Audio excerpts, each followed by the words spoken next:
Hello students, मैं राकेश बिश्नोई, प्रवक्ता civil अभियांत्रिकी राजकीय पॉलिटेक्निक महाविद्यालय हनुमानगढ़। आप सभी का स्वागत करता हूं हमारे यूट्यूब चैनल जीपीसी हनुमानगढ़ पर। आज के हमारे इस वीडियो का विषय है पाइप फ्लो के topic, energy in pipe flow. जो फ्लूइड फ्लो होता है हमारा पाइप के अंदर, उसके अंदर क्या क्या एनर्जी है उसके बारे में, जिसमें हम डिस्कस करेंगे total energy line, hydraulic gradient line, और उसके बाद हमारा टॉपिक है पाइप कनेक्शन का, जिसके अंदर हम पढ़ेंगे series connection and parallel connection. जब कोई फ्लूइड पाइप के अंदर फ्लो करता है तो उसके अंदर कोई ना कोई एनर्जी होती है। हमें पता है जब हमारा फ्लूइड की टोटल एनर्जी ही लॉस्ट हो जाती है तो हमारा फ्लूइड वहां फ्लो करना बंद कर देता है और हमारे पाइप के अंदर चॉकिंग हो जाती है। इसलिए जो फ्लूइड फ्लो करता है उसकी जो एनर्जी होती है वो दो तरीके की होती है। एक होती है टोटल एनर्जी, दूसरी होती है हमारी हाइड्रोलिक एनर्जी। जो टोटल एनर्जी होती है वो समेशन होता है हमारा प्रेशर हेड, वेलोसिटी हेड जिसको हम कहते हैं काइनेटिक हेड, और एटम हेड का। जो टोटल एनर्जी लाइन जो है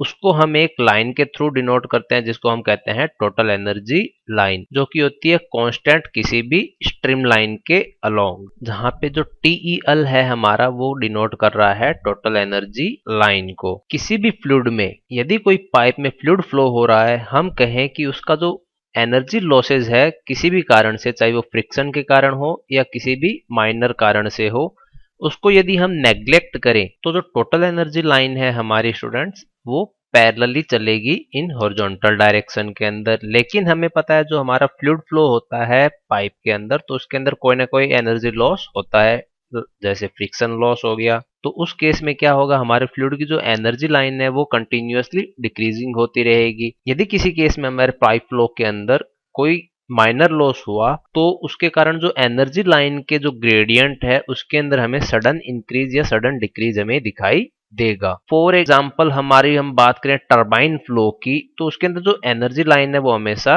रिड्यूस होती रहती है, और जबकि हम पंप की बात करें तो पंप या फैन के केस में जो हमारी एनर्जी लाइन है वो कंटिन्यूअसली इंक्रीज होती रहती है। नेक्स्ट हम बात करें हमारे हाइड्रोलिक ग्रेडियंट लाइन की। जो हाइड्रोलिक ग्रेडियंट लाइन है जिसको हम कहते हैं प्रेशर लाइन, वो समीशन होता है किसका, प्रेशर हेड का और डेटम हेड का। तो HGL जो होती है हमारी hydraulic gradient line, that is P upon में ρg प्लस जेड, जहाँ पे P अपॉन ρg हमारा है प्रेशर हेड और जेड जो है वो हमारा है डेटम हेड। यदि हम बात करें टोटल एनर्जी लाइन की और हाइड्रोलिक ग्रेडियंट लाइन की, तो टोटल एनर्जी लाइन में से यदि हम वेलोसिटी हेड को सब्ट्रैक्ट कर दें तो जो रिमेनिंग हमारे पास जो लाइन आएगी वो होगा हमारा हाइड्रोलिक ग्रेडियंट लाइन।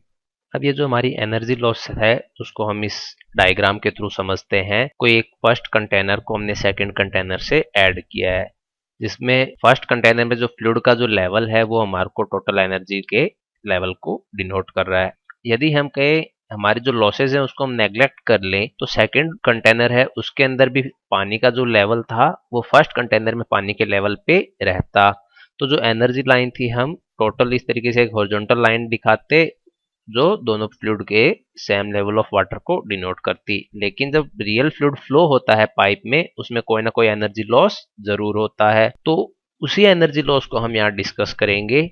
यहाँ दो कंटेनर जो दिखाई दे रहे हैं उनको हमने तीन अलग अलग पाइप से कनेक्ट किया है। पाइप फर्स्ट है जिसकी लेंथ है L1, पाइप सेकंड जिसकी लेंथ है L2 और पाइप 3 जिसकी लेंथ है L3। तीनों के अलग अलग डायमीटर हैं तो तीनों में फ्लो होने वाला फ्लूइड की वेलोसिटी भी अलग अलग होगी। अब हम बात करते हैं जब हमारा फ्लूइड कंटेनर फर्स्ट से फर्स्ट पाइप के अंदर एंटर करेगा तो कोई ना कोई एंट्रेंस लॉस होएगा, जिसको हमने इस ऑर्डिनेट के थ्रू दिखाया हुआ है एंट्रेंस लॉस, जिसकी वैल्यू होती है हमारी 0.5 V1 स्क्वायर अपॉन में 2G, जहां V1 जो है पाइप के अंदर फ्लूइड की वेलोसिटी है। अब जब पाइप फर्स्ट के अंदर फ्लूइड फ्लो करेगा कोई ना कोई फ्रिक्शनल लॉस होएगा, इस वजह से हमारी जो ये एनर्जी लाइन है वो कंटिन्यूअसली जो है डिक्रीज हो रही है। और जो फ्रिक्शनल हेड लॉस है उसका फॉर्मूला हमें पता है, वो पुट करके हम एक frictional head loss find out कर लेंगे जो हमने इस वर्टिकल ऑर्डिनेट के थ्रू दिखाया हुआ है। यहाँ पे जब पाइप फर्स्ट से फ्लूइड हमारा सेकेंड पाइप में जाएगा तो वहां कोई ना कोई कॉन्ट्रैक्शन का लॉस होएगा जो हमारा एनर्जी लाइन के अंदर सडन डिक्रीज के थ्रू दिखाया हुआ है। और कॉन्ट्रैक्शन एनर्जी लॉस हमें पता है कितना होता है, 0.5 V2 स्क्वायर अपॉन में 2G, जो हमने इस ऑर्डिनेट के थ्रू यहाँ पे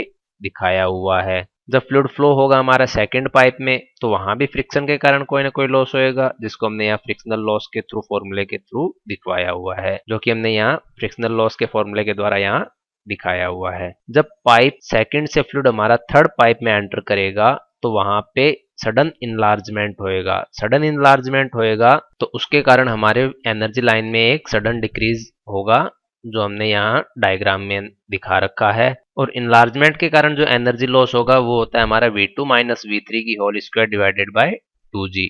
थर्ड पाइप के अंदर जब फ्लूइड फ्लो होगा तो उसमें भी फ्रिक्शन के कारण कोई लॉस होगा, तो वो हमने यहाँ डायग्राम में दिखा रखा है, जो कंटिन्यूअसली डिक्रीज हो रहा है एनर्जी लेवल हमारा। जब फ्लूइड हमारा थर्ड पाइप से सेकंड कंटेनर में एंटर करेगा तो वहां भी हमारा एक एंट्रेंस के कारण लॉस होएगा, जो कि होता है हमारा एंट्रेंस से पहले जो वेलोसिटी है पाइप के अंदर V3 उसका स्क्वायर डिवाइडेड बाय 2G। तो इस प्रकार से हम टोटल एनर्जी लेवल जो है हमारा फाइंड आउट कर लेंगे जो सेकंड कंटेनर के अंदर है। अब हम बात करते हैं हमारे हाइड्रोलिक ग्रेडियंट लाइन की। हाइड्रोलिक ग्रेडियंट लाइन जब हम डिनोट करेंगे तो फर्स्ट जब एंट्रेंस पॉइंट पे जो टोटल एनर्जी लाइन है उसमें से जब हम वेलोसिटी हेड को रिड्यूस कर देंगे तो हमारी hydraulic gradient line find out हो जाएगी। जब हम सेकंड पाइप में आएंगे तब वेलोसिटी इंक्रीज होएगी, और वेलोसिटी जब इंक्रीज होएगी तो हमें पता है जो ऑर्डिनेट होगा टोटल एनर्जी लाइन और हाइड्रोलिक ग्रेडियंट लाइन का वो पहले के कंपैरिजन में थोड़ा बढ़ जाएगा। जब हम पाइप सेकंड से पाइप थर्ड में एंटर करेंगे तो वेलोसिटी जो है वो डिक्रीज हुआ है, क्योंकि पाइप थर्ड का क्रॉस सेक्शनल एरिया जो है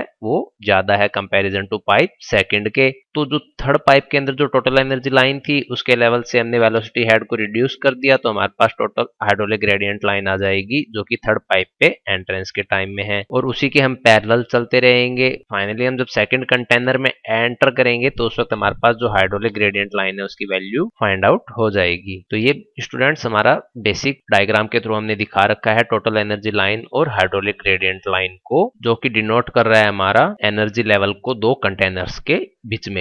अब बात करते हैं हम पाइप कनेक्शन की। किसी भी सोसाइटी के अंदर जब हमें वाटर सप्लाई करनी हो तो सीधी सी बात है उसके लिए हमें पाइप्स की जरूरत पड़ती है और उनको हम कनेक्ट करते हैं।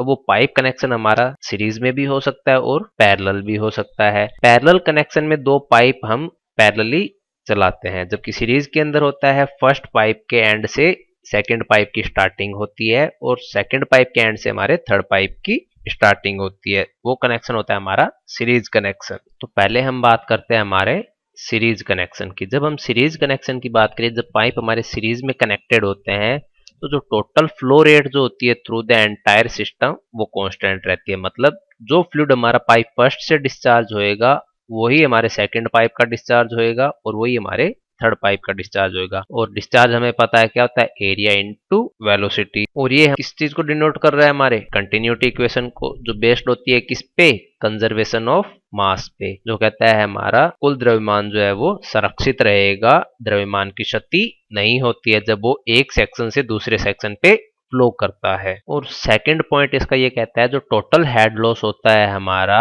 इन this case is equal to the sum of head losses in individual pipe system. यहाँ हमने डायग्राम में तीन पाइप्स दिखा रखे हैं, उसके अंदर हम कहते हैं जो हेड लॉस होएगा टोटल वो होगा फर्स्ट पाइप के कारण हेड लॉस, सेकंड पाइप में जो हेड लॉस है वो, और थर्ड पाइप के कारण जो हेड लॉस है वो, उन तीनों का समेशन। यदि हम यहाँ पे माइनर लॉसेस को नेग्लेक्ट कर दें तो जो मेजर लॉस है हमारा किसके कारण होता है, वो फ्रिक्शन के कारण। तो तीनों पाइप के जो फ्रिक्शन है उसके लॉस को हम यहाँ पे ऐड कर देंगे।